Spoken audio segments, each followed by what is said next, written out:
Hi, hello guys, welcome back to our channel Spurti 4646. So ఈ రోజు మా channel లో మేము దొండకాయ 65 చేసుకోబోతున్నాం. సో దొండకాయ అయితే ఇట్లా కోసుకోవాలి, నిలువుగా కోసుకోవాలి. సో తర్వాత ఒక స్పూన్ అల్లం వెల్లుల్లి పేస్ట్ వేసుకొని కలుపుకోవాలి. సో ఇప్పుడైతే ఉప్పు, పసుపు, కారం, ధనియాల పొడి అయితే వేసేసుకున్నాము. సో ఇవైతే ఒక్కొక్క స్పూన్ తీసుకున్నాం. సో నాకైతే దొండకాయ 65 అంటే చాలా ఇష్టం.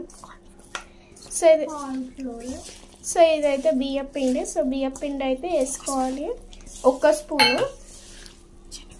ఇదేమో శనగపిండి కొంచెం వేసుకోవాలి క్రిస్పీ కోసం. సో ఇప్పుడైతే బాగా మిక్స్ చేసుకోవాలి ఫ్రెండ్స్.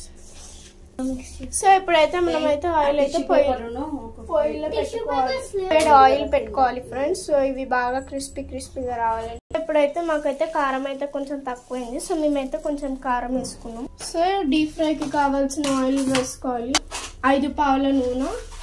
సో డీప్ ఫ్రైకి తగ్గట్టుగా పోసుకోవాలి, మనం ఆయిల్ చూసుకొని పోసుకోవాలి. సో ఇప్పుడైతే మనం కలుపుకున్న మిక్చర్ని వేసేసుకోవాలి ఫ్రెండ్స్.